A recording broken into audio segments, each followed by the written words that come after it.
ఆనందిని చిన్నప్పటి నుంచి మధ్యతరగతి కుటుంబంలో పెరిగింది. తండ్రి ఒక రిటైర్డ్ టీచర్, తల్లి గృహిణి.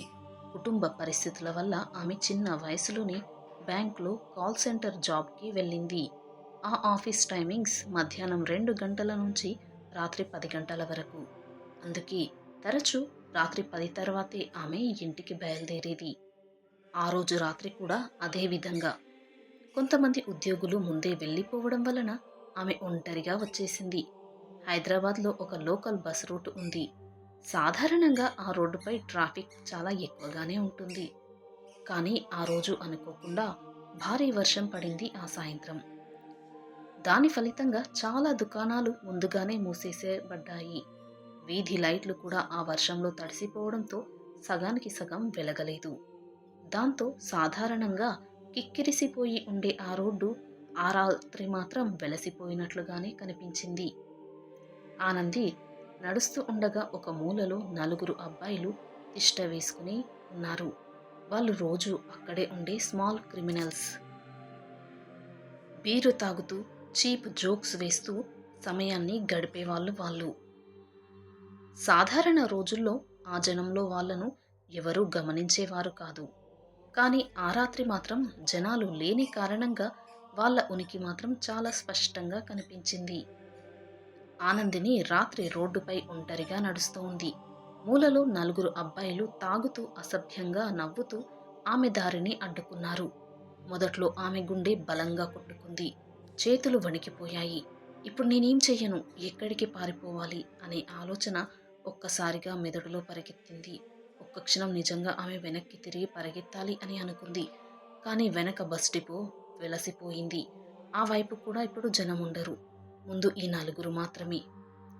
ఒకడు ముందుకు వచ్చి, అరే ఇంత రాత్రి ఎక్కడికి వెళ్తున్నావు బేబీ అని దారిని అడ్డగించాడు. ఆనందిని కళ్ళల్లో నీళ్లు తిరుగుతున్నాయి భయంతో. కానీ తన తండ్రి ఎప్పుడో చెప్పిన మాట ఆమెకు గుర్తుకు వచ్చింది. ప్రమాదం వచ్చినప్పుడు మొదట భయపడతావు, కానీ ఆ భయం లోపలే నీ బలం దాగి ఉంటుంది. ధైర్యంగా ఆలోచిస్తేనే దారి కనబడుతుంది అని. ఆ ఒక్క ఫ్లాష్ బ్యాక్ ఆమెకు హోప్ ఇచ్చేసింది. తన దగ్గర బ్యాగ్లో ఉన్న పెప్పర్ స్ప్రే గుర్తుకు వచ్చింది. కానీ వెంటనే దాన్ని తీయబోతే వాళ్ళు లాక్కొని ఆమెను వదిలేయకపోవచ్చును. కాబట్టి సరైన టైం కోసం వేచి చూడాలి అని ఆమె అనుకుంది. వాళ్ళలో ఒకడు ఆమె ఫోన్ని లాగేసుకున్నాడు. ఇప్పుడు ఎవరికి కాల్ చేయగలవు అంటూ తిట్టాడు. ఆ క్షణం ఆమె షాక్లో పడ్డా వెంటనే చాకచక్యంగా రియాక్ట్ అయ్యింది. చేతిలో ఉన్న హ్యాండ్ బ్యాగ్లో స్టీల్ వాటర్ బాటిల్ ఉంది అన్న విషయం ఆమెకు గుర్తుకు వచ్చింది. దాంతో వెంటనే ఆమె అప్పుడు ఫేస్లో తన ఎక్స్ప్రెషన్స్ని భయపెడుతున్నట్టుగానే చేసి వాళ్ళ వైపే చూస్తూ, కానీ కింద మాత్రం తన హ్యాండ్ని తీసి గట్టిగా ఒకటి తలపై కొట్టింది హ్యాండ్ బ్యాగ్తో. దాంతో వాళ్ళు గట్టిగా అతనికి ఆ దెబ్బ తగిలింది. వెంటనే అతడి చేతిలో నుండి ఫోన్ లాగేసుకుంది. ఆనందిని ఒక్క క్షణం కూడా వృధా చేయలేదు. హ్యాండ్ బ్యాగ్లోని స్టీల్ వాటర్ బాటిల్తో ఆ మిగిలిన 3 అబ్బాయిల తల మీద తల పగిలేటట్టుగా కొట్టింది. వాళ్ళు ఆహ్ అంటూ వెనక్కి జారుకున్నారు. ఆ ఒక్క సెకనులోనే ఆనందిని అతడి చేతిలో నుండి ఫోన్ లాగేసుకుని దాన్ని గట్టిగా తన ఛాతీకి దగ్గరగా పట్టుకుంది.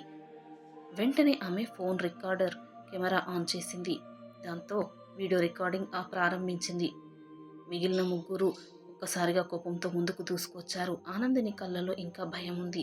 కానీ ఆ భయం వెనుక ఒక ఫైర్ లాంటి నిశ్చయం వెలుగుతోంది. నా దగ్గర లైవ్ వీడియో ఉంది. ఒక్క అడుగు ముందుకు వేస్తే మీ అందరి ముఖాలు పోలీసుల చేతిలో ఉంటాయి అంటూ గట్టిగా అరవసాగింది. ఆమెలోంచి వస్తున్న ఆ ధైర్యం వాళ్లకు కాసేపు కంగారుని తెప్పించింది. కానీ మద్యం మత్తులో వాళ్ళలో ఒకడు, ఏంట్రా ఈ అమ్మాయి మనల్నే బెదిరిస్తోంది అంటూ మళ్ళీ ముందుకు దూసుకువచ్చాడు. అదే క్షణం కోసం ఆనందిని ఎదురు చూసింది. తన బ్యాగ్లో ఉన్న చిన్న పెప్పర్ స్ప్రేని బయటకు తీసి నేరుగా అతడి కళ్ళల్లోకి పిచికారీ చేసింది. అతడు కళ్ళను పట్టుకుని నేలపై వంగిపోయాడు. మిగతా వాళ్ళు ఆ హఠాత్ పరిణామానికి ఒక్కసారిగా షాక్ అయిపోయారు. ఒక్కో క్షణం వాళ్లకు ప్రమాదం అయిపోతుంది అని అర్థమైంది.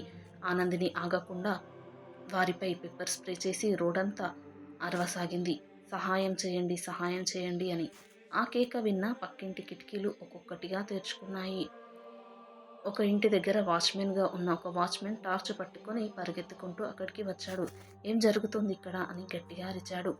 వాళ్ళలో 2 వాచ్మెన్ని చూసి భయంతో పరిగెత్తారు. మిగతా ఇద్దరూ పెప్పర్ స్ప్రే ఎక్కువగా తగిలిన బాధతో కంటికి చేతులు పట్టుకొని కింద పడిపోయారు. ఆనందిని ఊపిరి పీల్చుకుంది. గుండె ఇంకా బలంగా కొట్టుకుంటూనే ఉంది. కానీ ఈసారి అది భయంతో కాదు, గెలుపు యొక్క నమ్మకంతో.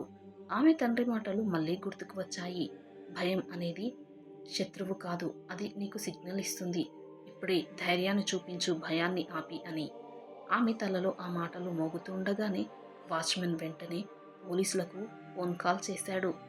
కొద్ది నిమిషాల్లోనే పోలీస్ జీపు అక్కడికి చేరుకుంది. ఆనందిని ఫోన్లో రికార్డ్ చేసిన వీడియో మరియు వాచ్మెన్ సాక్ష్యం ఈ రెండు వాళ్ళకు చూపించింది. అక్కడే మిగిలిన ఇద్దరిని పోలీసులు అరెస్టు చేశారు. ఆమె కాళ్ళు చేతులు ఇంకా వణుకుతూనే ఉన్నాయి. అప్పుడు పోలీసులు అడిగారు, మీరు బాగున్నారా, ఆసుపత్రికి తీసుకువెళ్ళాలా అని.